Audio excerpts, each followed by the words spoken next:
अपना करना है। प्रधानमंत्री कार्यालय का प्रमुख कार्य। प्रधानमंत्री कार्यालय का प्रमुख कार्य केंद्र सरकार एवं राज्य सरकार के मध्य केंद्र सरकार एवं राज्य सरकार के मध्य केंद्र सरकार एवं राज्य सरकार के मध्य उचित समन्वय की स्थापना करना है।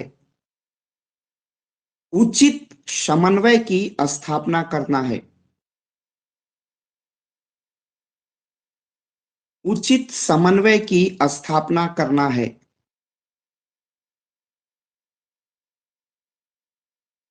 उचित समन्वय की स्थापना करना है।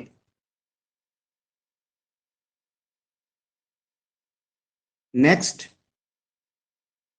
प्रधानमंत्री के महत्वपूर्ण कार्यों में सम्मिलित है। प्रधानमंत्री के महत्वपूर्ण कार्यों में सम्मिलित है। प्रधानमंत्री के महत्वपूर्ण कार्यों में सम्मिलित है। प्रधानमंत्री के अभिरुचि के अनुरूप। प्रधानमंत्री के अभिरुचि के अनुरूप।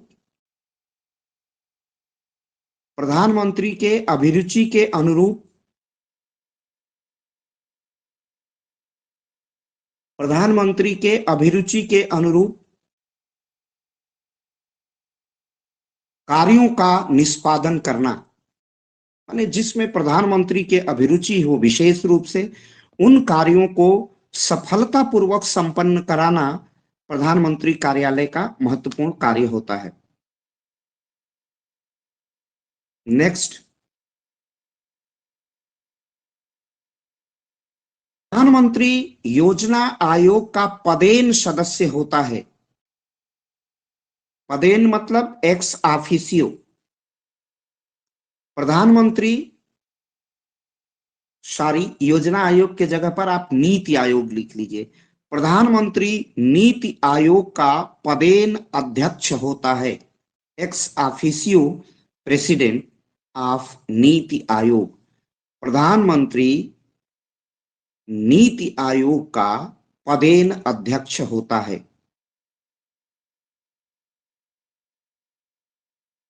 प्रधानमंत्री नीति आयोग का पदेन अध्यक्ष होता है।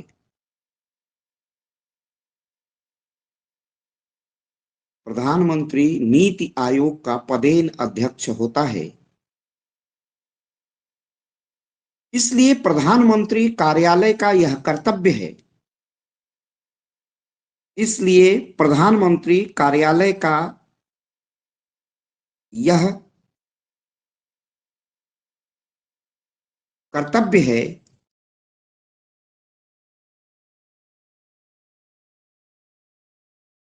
कि भारतीय गणराज्य के विकास के लिए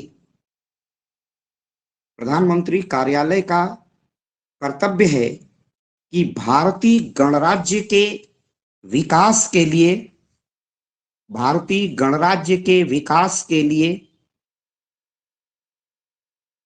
भारतीय गणराज्य के विकास के लिए भारतीय गणराज्य के विकास के लिए भारतीय गणराज्य के विकास के लिए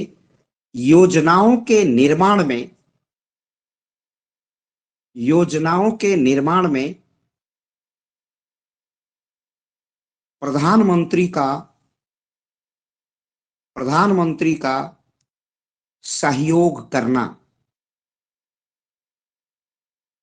के निर्माण में भारतीय गणराज्य के विकास के लिए योजनाओं के निर्माण में प्रधानमंत्री को सहयोग प्रदान करना।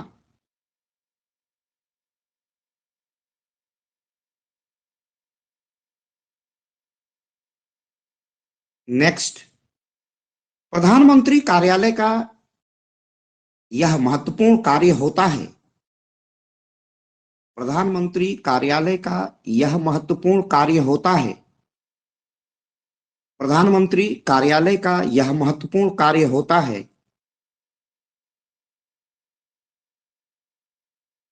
कि वह प्रधानमंत्री की ओर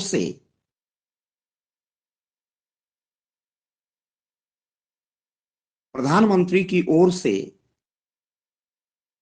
जनसंपर्क को स्थापित करता है। प्रधानमंत्री की ओर से जनसंपर्क को स्थापित करता है।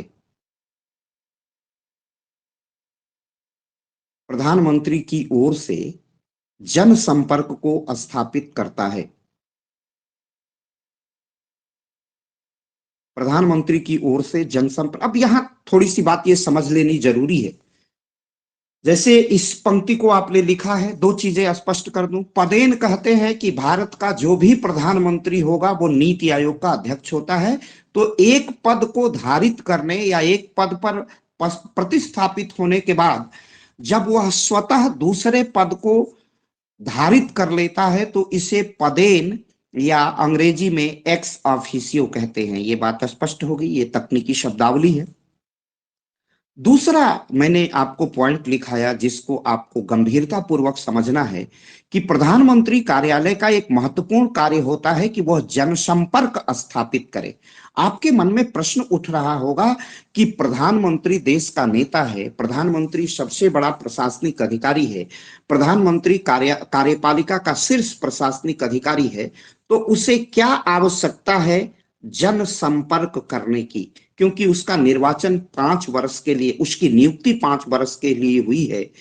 उसे संसद के निम्न सदन अर्थात लोकसभा में बहुमत प्राप्त है, अर्थात लोकसभा की प्रभावी सदस्य संख्या 545 के आधे से अधिक सदस्य उसके पक्ष में हैं। तो क्या आवश्यकता है प्रधानमंत्री को उसके कार्यालय और प्रधानमंत्री को जनसंपर्क स्थापित करने के लिए? यह बड़ा महत्वपूर्ण प्रश्न है। प्रधानमंत्री का की जो नियुक्ति होती है राष्ट्रपति के द्वारा, वो संपूर्ण उसकी प्रक्रिया लोकतांत्रिक होती है। लोकतंत्र में जनता बड़ी होती है और लोकतंत्र में प्रधानमंत्री या राष्ट्रपति, जो भी संवैधानिक प्रधान राष्ट्रपति है तथा वास्तविक प्रधान कार्यपालिका का अध्यक्ष होने के नाते प्रधानमंत्री है, कार्यपालिका अर्थात मंत्रिमंडल का वो अध्यक्ष होता है। तो जनता की वैधता से जिसे बहुमत प्राप्त होता है उसे लोक वैधता, उसे जनता का समर्थन प्राप्त होता है और वो प्रधानमंत्री संवैधानिक प्रक्रिया का परिपालन करते हुए, विधिक प्रक्रिया का परिपालन करते हुए प्रधानमंत्री बनता है। विधि द्वारा स्थापित प्रक्रिया, स्टेब्लिश बाय लॉ, विधि की जो प्रक्रिया है, कैसे निर्वाचन होगा, उसकी आयु कैसी होगी, उसमें प्रधानमंत्री अपने दल का नेता होगा, कैसे वह पूरे भारतीय गणराज्य के सम्मुख अपना अपना वैचारिक आधार प्रस्तुत करता है और जनता उन चेहरों में से एक को प्रधानमंत्री चुनती है, अर्थात उस पार्टी को लोकसभा में बहुमत प्रदान करती है। तो इसे कहते हैं लोक वैधता, जिसे जनता की लोकप्रियता का सर्वाधिक मत प्राप्त होता है, अर्थात आधे से एक अधिक संख्या 1/2+1 जिस पार्टी के पक्ष में होता है उसी पार्टी का प्रधानमंत्री बनता है। इसे हम कहते हैं जन वैधता। जनता उसे वैधता प्रदान करती है और जन वैधता के का इस तकनीकी शब्दावली को आप एक उदाहरण से समझ सकते हैं कि किसी की जन वैधता क्यों आवश्यक होती है। उसकी प्रक्रिया बनाई गई है कि वो 1/2+1 से कम होगा तो वो बहुमत नहीं माना जाएगा, सरकार उसी की बनेगी। कभी कभी बच्चे प्रश्न करते हैं कि 1/2+1 ये 2 आदमी को तो मिलेगा नहीं, एक ही आदमी को मिलेगा तभी सरकार बनेगी। तो कभी कभी ये प्रश्न होता है कि आधे से अधिक एक ही बात को मेरे यह लोकप्रियता का अधिक मत प्राप्त करना या जन वैधता, इसका अभिप्राय है कि जनसंपर्क स्थापित करता है कि हम तानाशाह नहीं है, हमारा निर्माण जनता के द्वारा हुआ है। और जैसे एक उदाहरण मैं आपको दूं कि जैसे शादी, किसी लड़के या लड़की की शादी होती है तो वो गुपचुप तरीके से नहीं होती है, निमंत्रण दिया जाता है, गैदरिंग की जाती है, बंधु बांधवों को एकत्रित किया जाता है। वह किस लिए? कि इस वैवाहिक संबंध को बंधु बांधव और समाज के लोग उसे मान्यता प्रदान करते हैं। ठीक उसी प्रकार प्रधानमंत्री को वैधता संवैधानिक प्रक्रिया के माध्यम से, संवैधानिक प्रक्रिया के माध्यम से प्रधानमंत्री को वैधता कौन प्रदान करता है? भारत के नागरिक, भारत के मतदाता प्रदान करते हैं। 1/2+1 उसको देते हैं, इसको कहते हैं। इसीलिए प्रशासन में यह वैधता प्राप्त हो जाने के उपरांत भी प्रधानमंत्री को लगातार जनता से संपर्क स्थापित इसलिए करना पड़ता है ताकि प्रशासन को सुचारू रूप से कैसे चलाया जाए, अर्थात जनता की क्या समस्याएं हैं, इन समस्याओं को जानने के लिए लोक संपर्क आवश्यक होता है। और लोक संपर्क जब हम जनता से जानेंगे कि क्या आप इस सरकार से प्रसन्न हैं, इस सरकार की के कार्रवाइयों से आप सहमति रखते हैं, असहमति रखते हैं। प्रधानमंत्री नियमित रूप से समाचार पत्रों और विभिन्न सोशल मीडिया का अवलोकन करते हैं कि हमारी लोकप्रियता, हमारी जन वैधता क्या है। उसी के आधार पर, क्योंकि उसे अगले चुनाव में जाना होता है, अपनी पार्टी की साख बनानी होती है, अपनी पार्टी की साख को स्थापित करना होता है। प्रधानमंत्री जो जनता का सबसे बड़ा चेहरा होता है और देश का बड़ा नेता होता है, उसकी वैधता को भी स्थापित करने का प्रश्न होता है। तो ये कुल मिलाकर के यह जो लोक वैधता का प्रश्न है, जन वैधता का प्रश्न है, यह संवाद के माध्यम से ही लोगों में उसकी कितनी लोकप्रियता है, लोग कितना चाहते हैं।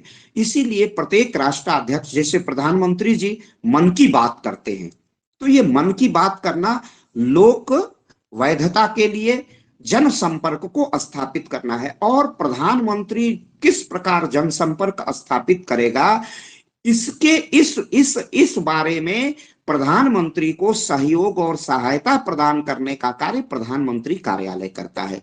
वो आप देखते हैं, प्रधानमंत्री के बड़े बड़े पैनल विज्ञापन निकलते हैं, सरकार की तरफ से होर्डिंग लगाई जाती है प्रधानमंत्री के। ये सब लोक संवाद, लोक संपर्क का, पब्लिक रिलेशनशिप डेवलप करने का ये तरीका होता है। प्रधानमंत्री जी मन की बात करते हैं। कभी आवश्यक होता है, जैसे नोटबंदी हुई और ये बड़ा कठिन प्रश्न था, देश की जनता को संकट में डालने का प्रश्न था, तो प्रधानमंत्री आकाशवाणी और दूरदर्शन पर समान रूप से आते हैं और अपनी जनता को अपनी बात समझाने का प्रयास करता है। हर प्रधानमंत्री, चाहे संकट का समय हो, संक्रमण का समय हो, पेंडेमिक का कार्यकाल हो, महामारी का कालखंड हो, कोविड-19 की समस्या हो, प्रधानमंत्री निरंतर लोक संवाद करते हैं। उसका एक तरीका रैलियों के माध्यम से भी प्रधानमंत्री लोक संवाद करते हैं, अपने पार्टी की रैलियों के माध्यम से संवाद। उसके अत्यंत कई तरीके हैं। ट्विटर हैंडल पर जाते हैं, इंस्टाग्राम पर जाते हैं, टेलीग्राम पर जाते हैं, फेसबुक पर जाते हैं, ट्विटर पर जाते हैं, कू पर जाते हैं। जितना सोशल मीडिया के प्लेटफॉर्म है, उससे जन संपर्क स्थापित करते हैं। उसका कारण होता है कि जनता की समस्याएं फिल्टर्ड होके, आप जैसे निवेश निर्गत उपागम, आपने आधुनिक उपागम सेकेंड ईयर में पढ़ा होगा, तो ये सारा काम सेकेंड ईयर के सेकेंड पेपर में, तुलनात्मक राजनीति विज्ञान में, ये फीडबैक लेने का काम कि हमारा काम अच्छा है अथवा बुरा है, प्रशासन या प्रधानमंत्री उसमें क्या अपेक्षित परिवर्तन कर सकता है।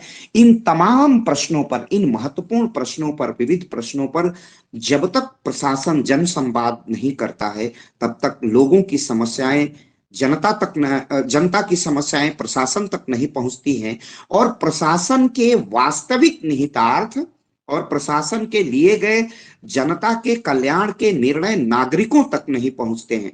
जैसे भारतीय जनता पार्टी इस समय रूलिंग पार्टी है, सत्तारूढ़ दल है, तो वो लगातार सरकार की उपलब्धियों को जनता के बीच लाते। हमने 370 हटा लिया, किसान बिल, ये जन संपर्क और जन संवाद के माध्यम से ही इनको, ये जनता को बातें ठीक ढंग से कम्युनिकेट नहीं कर पाए थे, तो प्रधानमंत्री को फीडबैक करना पड़ा, रोल बैक करना पड़ा, बैकफुट पर जाना पड़ा और ये कृषि बिल वापस करने पड़े। ये बहुत महत्वपूर्ण चीज है जिस पर ध्यान दीजिए। ये इतना बढ़िया कृषि कानून था, खास करके एकदम आखिरी दर्जे के, एकदम विपन्न किसानों के लिए, जिसे किसानों की 3 श्रेणियां बनाई गई हैं। बड़े किसान, उसके बाद लघु किसान और सीमांत किसान। सीमांत किसान उन किसानों को कहते हैं कि अगर उससे भूमि घटती है तो सीधे मजदूर की श्रेणी में चला जाता है, वो बहुत न्यूनतम कृषि भूमि का मालिक होता है। तो उन्हीं के पक्ष में ये कृषि कानून था, लेकिन चूंकि जनता को ठीक ढंग से प्रधानमंत्री और उनकी सरकार बताने में विफल रही और सरकार चुनावी राजनीति में डर जाती है, इसलिए कृषि बिल को उन्होंने विनम्रता पूर्वक पूरे देश के किसानों से क्षमा याचना करते हुए कृषि बिल को वापस ले लिया। यह कहीं न कहीं प्रशासन के जन संवाद की कमी का परिणाम है। तो प्रशासक को एज ए नेता के रूप में मैंने बात नहीं कर रहा हूं, हम आपको लोक प्रशासन पढ़ा रहे हैं और लोक प्रशासन और राजनीति विज्ञान के विद्यार्थी के रूप में हम सब जानते हैं कि जब जब सरकारें जब जब प्रधानमंत्री महत्वपूर्ण नीति निर्माण में अगर जन संवाद में कमजोर होता है तो उसे अत्यधिक विरोध का सामना करना पड़ता है। राजनीति की बात मैं नहीं कर रहा हूं, विरोध का सामना करना पड़ता है और इसका कुपरिणाम होता है कि अच्छे निर्णय, अच्छे प्रशासनिक हस्तक्षेप और पहल जनता तक, आम आदमी तक नहीं पहुंच पाता है। तो इसलिए प्रधानमंत्री कार्यालय की महत्वपूर्ण और निर्णायक भूमिका होती है कि प्रधानमंत्री क्या करे। प्रधानमंत्री का यह कर्तव्य होना चाहिए कि प्रधानमंत्री जन संवाद के कार्यक्रम करे और उस जन संवाद में पीएमओ, प्रधानमंत्री का कार्यालय महत्वपूर्ण और निर्णायक भूमिका का निर्वहन करे। इसके अंतर्गत समय समय पर प्रेस वार्ता, अब लिख लीजिए इसमें अगला वाक्य, जनसंपर्क स्थापित करने के लिए, जनसंपर्क स्थापित करने के लिए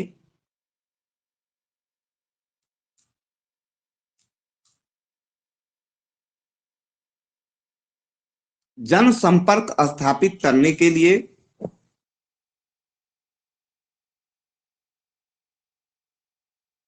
जनसंपर्क स्थापित करने के लिए प्रेस वार्ता और वर्तमान समय में, प्रेस वार्ता और वर्तमान समय में रिसेंटली, वर्तमान समय में सोशल मीडिया के विभिन्न माध्यमों का प्रयोग करना, वर्तमान समय में सोशल मीडिया के विभिन्न माध्यमों का प्रयोग करना प्रधानमंत्री कार्यालय की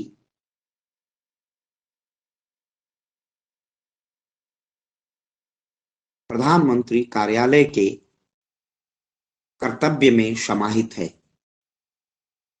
प्रधानमंत्री कार्यालय के कर्तव्य में समाहित है।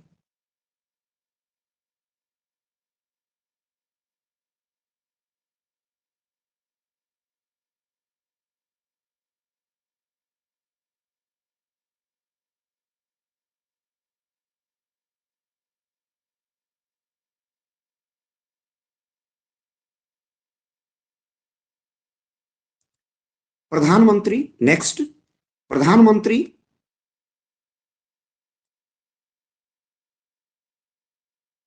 प्रधानमंत्री भारतीय गणराज्य की आंतरिक एवं बाह्य सुरक्षा का, प्रधानमंत्री आंतरिक एवं बाह्य सुरक्षा का संज्ञान, बाह्य सुरक्षा का संज्ञान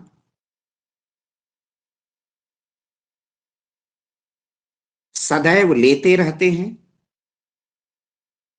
सदैव लेते रहते हैं। इसके लिए प्रधानमंत्री, इसके लिए प्रधानमंत्री कार्यालय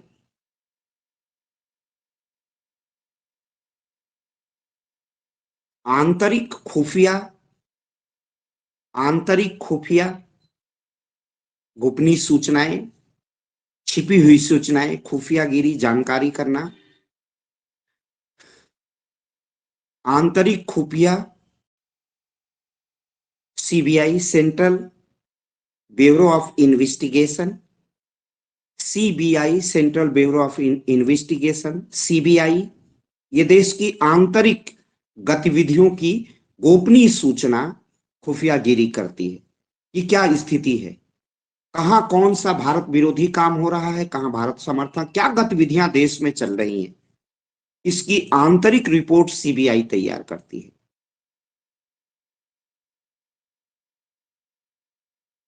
भारत के सीमा पर खुफिया सूचना, भारत की सीमा की खुफिया सूचना, आईबी, आईबी लिख लीजिएगा, आईबी, इंटेलिजेंस ब्यूरो, एवं एवं विदेशों से प्राप्त खुफिया सूचनाएं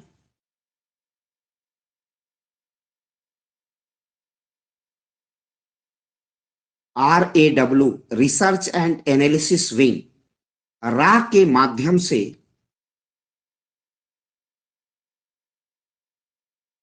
प्रति दिवस का यह काम है, प्रति दिवस प्रधानमंत्री को प्राप्त होती है,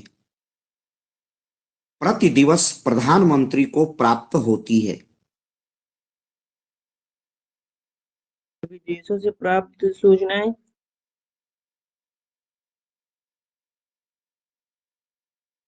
क्या कह रहे हो? सर विदेशों से प्राप्त खुफिया सूचनाएं सर, उसके बाद यार बीच में डिस्टर्ब मत करो बेटा, हमारी रिकॉर्डिंग से आप सुन लेना। प्रधानमंत्री प्राप्त करता है, बीच में सभी से मेरा कहना है कि बीच में हमको डिस्टर्ब ना करें, क्योंकि मैं देख के नहीं बोलता हूं और मैं भाव में होता हूं और वो कम्युनिकेट करना होता है, तो बीच में हमें हस्तक्षेप करने की जरूरत नहीं। आपके पास मेरी ये वो होती है, रिकॉर्डिंग है, और उस रिकॉर्डिंग के माध्यम से आप इसे ठीक ढंग से सुन समझ सकते हैं। विदेश से प्राप्त खुफिया सूचनाएं प्रधानमंत्री प्रधानमंत्री प्रति दिवस प्राप्त करते हैं।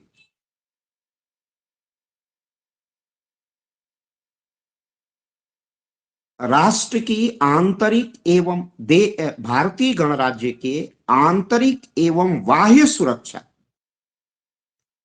भारतीय गणराज्य के आंतरिक एवं बाह्य सुरक्षा, भारतीय गणराज्य के आंतरिक एवं बाह्य सुरक्षा में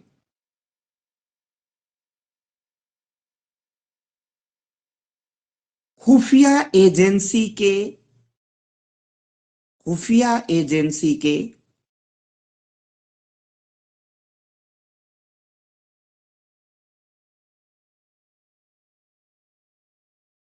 तीनों संगठन, सीबीआई, आईबी और RAW से सूचनाओं को प्राप्त करने में, सूचनाओं को प्राप्त करने में प्रधानमंत्री कार्यालय, सूचनाओं को प्राप्त करने में प्रधानमंत्री कार्यालय प्रधानमंत्री की सहायता करता है।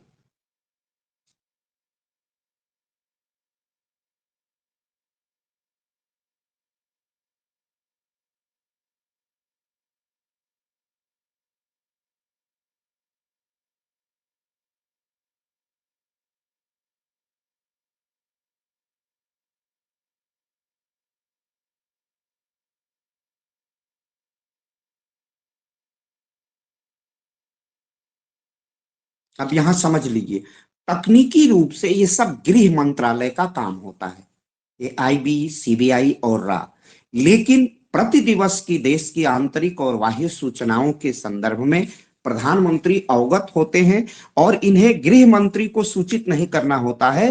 प्रधानमंत्री इन तीनों एजेंसियों के निदेशकों से, सीबीआई के, के और आईबी के निदेशक सीधे प्रधानमंत्री से आवश्यकता अनुसार समय समय पर मिलते रहते हैं।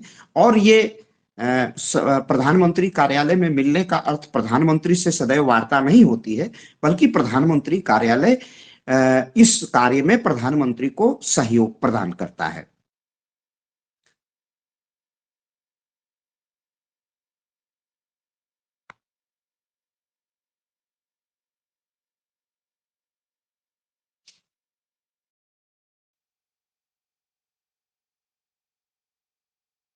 अब ये महत्वपूर्ण कार्य आपने लिख लिए।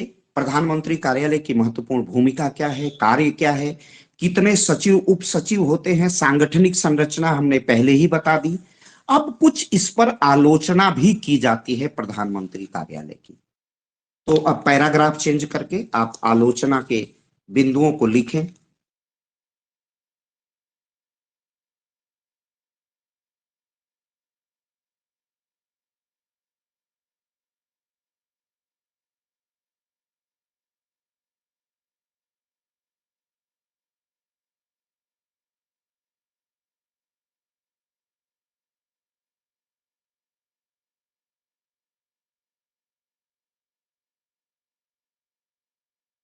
कतिपय आधार पर प्रधानमंत्री कार्यालय की भूमिका की आलोचना की जाती है। कतिपय आधार पर प्रधानमंत्री कार्यालय की भूमिका की आलोचना की जाती है।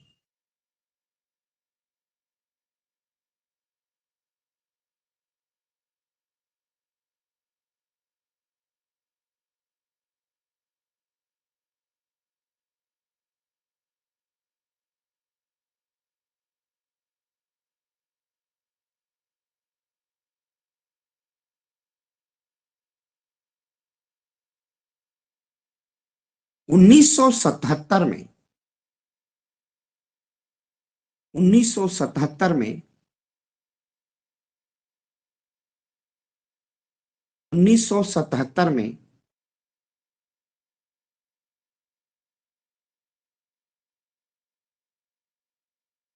आरोपित आ, आरोपित आपातकाल के लिए आरोपित आपातकाल के लिए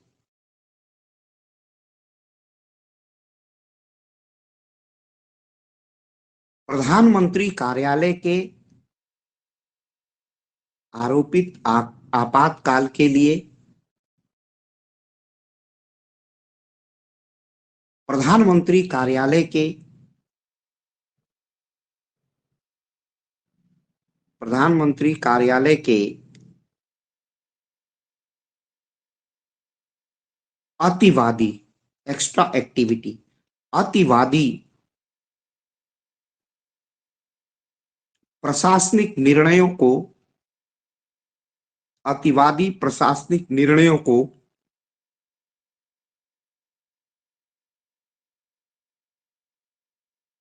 उत्तरदायी माना जाता है। उत्तरदायी माना जाता है। उत्तरदायी माना जाता है।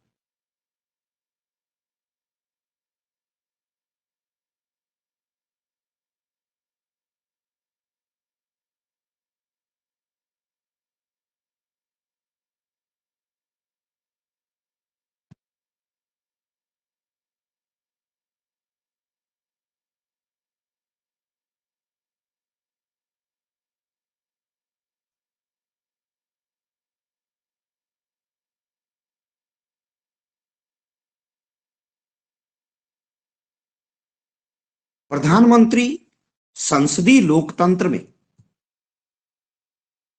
प्रधानमंत्री संसदीय लोकतंत्र में कार्यपालिका का शीर्ष होता है। हेड ऑफ द एजुकेटिव कार्यपालिका का शीर्ष होता है। अतः अतः स्वाभाविक रूप से अतः स्वाभाविक रूप से अतः स्वाभाविक रूप से प्रधानमंत्री कार्यालय की भूमिका अतः स्वाभाविक रूप से प्रधानमंत्री कार्यालय की भूमिका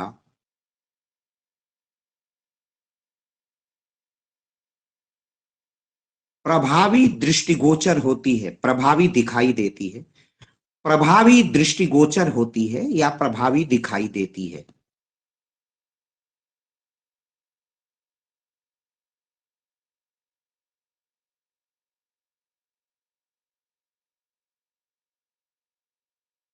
पैराग्राफ चेंज करके इन आलोचनाओं के उपरांत भी इन आलोचनाओं के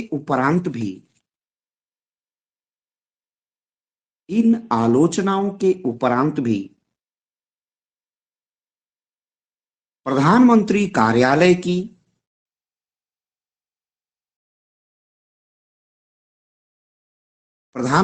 कार्यालय की भूमिका प्रधानमंत्री कार्यालय की भूमिका भारतीय प्रशासन के सफल संचालन में भारतीय प्रशासन के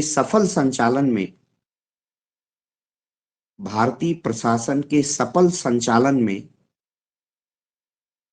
महत्वपूर्ण और निर्णायक है। महत्वपूर्ण और निर्णायक है। महत्वपूर्ण और निर्णायक है। महत्वपूर्ण और निर्णायक है। भारतीय प्रशासन के लिए भारतीय प्रशासन के लिए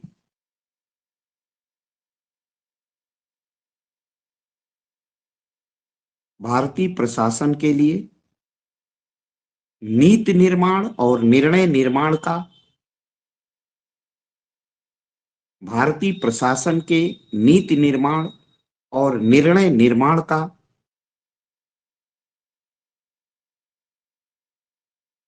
नीति निर्माण और निर्णय निर्माण का महत्वपूर्ण कार्य नीति निर्माण और निर्णय निर्माण का decision making and policy making नीति निर्माण और निर्णय निर्माण का महत्वपूर्ण कार्य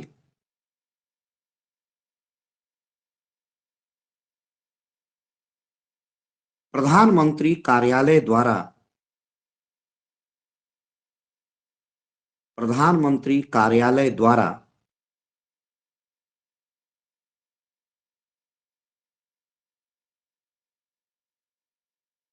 पूरा किया जाता है। प्रधानमंत्री कार्यालय द्वारा पूरा किया जाता है। प्रधानमंत्री कार्यालय द्वारा पूरा किया जाता है।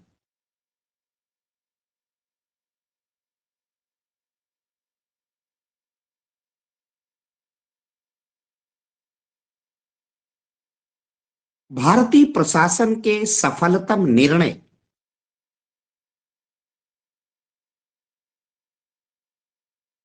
भारतीय प्रशासन के सफलतम निर्णय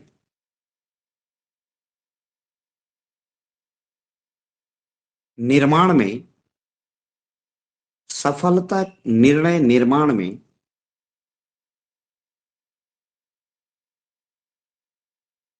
प्रधानमंत्री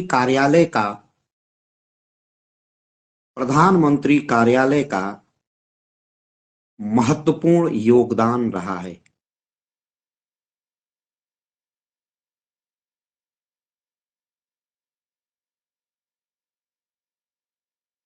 उन्नीस सौ चौहत्तर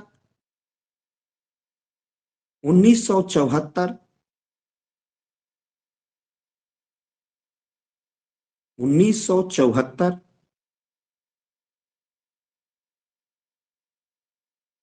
एवं 1998 का परमाणु परीक्षण 1974 मिसेस गांधी ने भारत में पहला पोखरण रेंज में परमाणु परीक्षण किया था। सीटीबीटी के विपरीत जाते हुए CTBT comprehensive test ban treaty है, उसको धत्ता बताते हुए और सबसे महत्वपूर्ण और निर्णायक राष्ट्र के स्वाभिमान को अटल किया गया था 1998 में अटल बिहारी वाजपेयी के द्वारा। पूरी दुनिया को की चुनौती को स्वीकार करते हुए भारत परमाणु संपन्न राष्ट्र बना, राज्य बना और संयुक्त राष्ट्र संघ के विस्तार के लिए लगातार भारत प्रयास कर रहा है कि भारत के पास भी निषेधाधिकार की शक्ति हो। और आज दुनिया की चौथी महत्वपूर्ण अर्थव्यवस्था के रूप में भारत अपनी पहचान बनाए हुए है।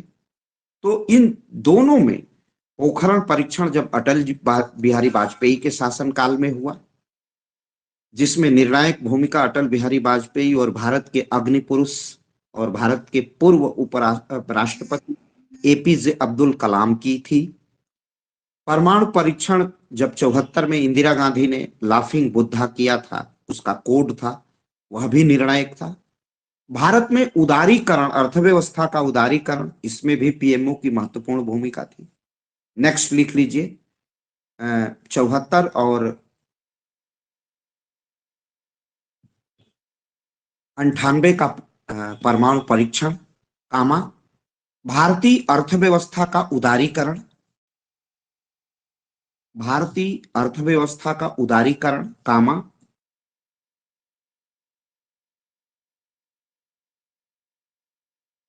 मनरेगा जिसे हम कहते हैं प्रधानमंत्री रोजगार गारंटी योजना, मनरेगा, कामा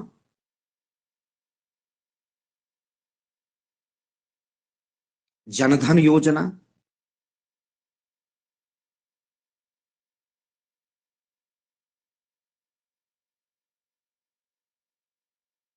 370 की समाप्ति,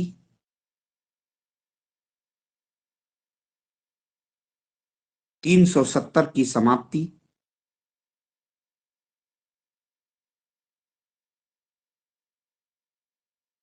में प्रधानमंत्री कार्यालय की निर्णायक भूमिका थी।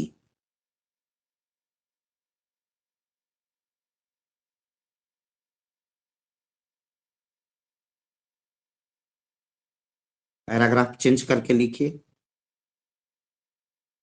निष्कर्षतः कहा जा सकता है, निष्कर्षतः कहा जा सकता है, निष्कर्षतः कहा जा सकता है, निष्कर्षतः कहा जा सकता है कि, निष्कर्षतः कहा जा सकता है कि प्रधानमंत्री को सहायता और सलाह देने वाला, प्रधानमंत्री को सहायता और सलाह देने वाला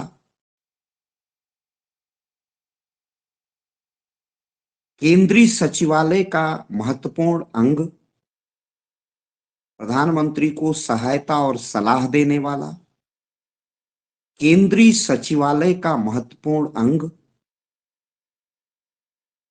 प्रधानमंत्री कार्यालय,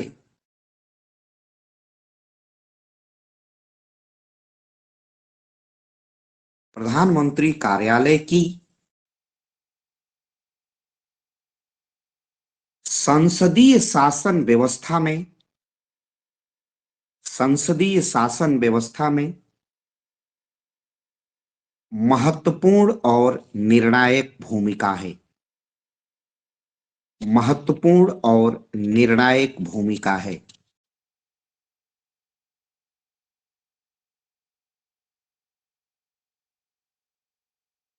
सैद्धांतिक दृष्टि से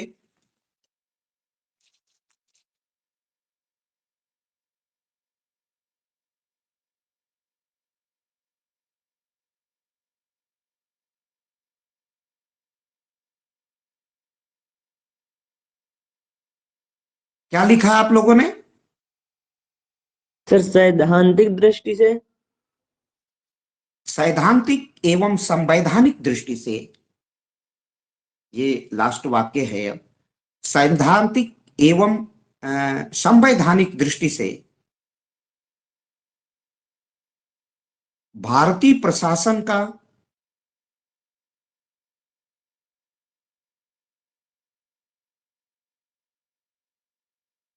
संवैधानिक दृष्टि से, सैद्धांतिक एवं संवैधानिक दृष्टि से भारतीय प्रशासन का नीति निर्माण एवं निर्णय निर्माण, नीति निर्माण एवं निर्णय निर्माण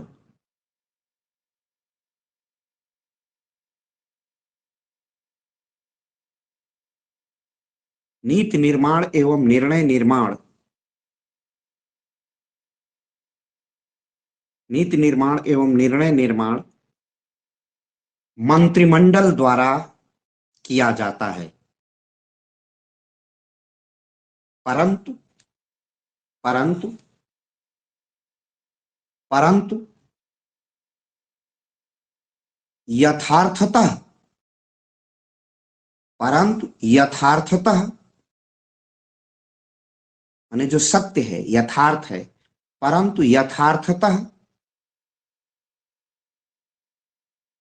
भारत के संपूर्ण प्रशासनिक निर्णय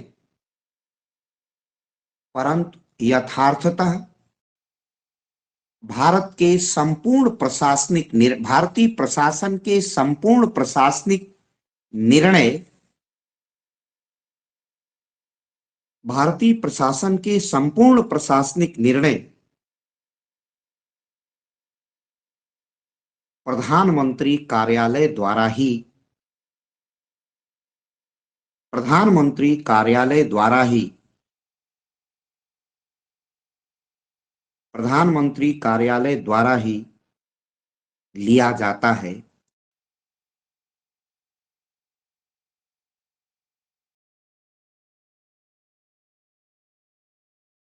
यह तथ्य निर्धारित करता है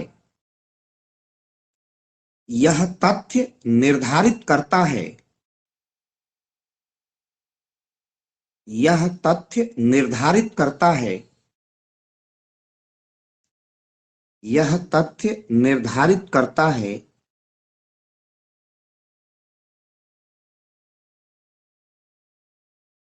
यह तथ्य निर्धारित करता है कि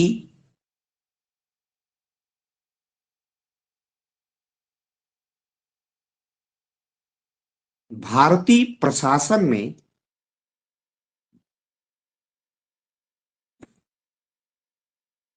प्रधानमंत्री कार्यालय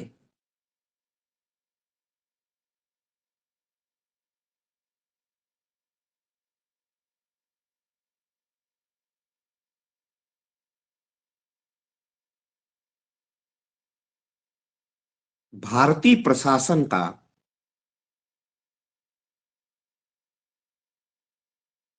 अभिकेंद्र भारतीय प्रशासन का अभिकेंद्र और भारतीय प्रशासन का अभिकेंद्र और आधार है। भारतीय प्रशासन का अभिकेंद्र और आधार है।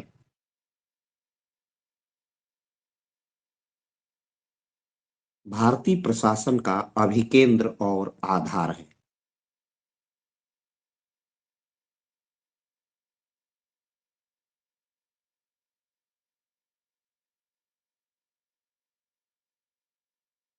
इस प्रकार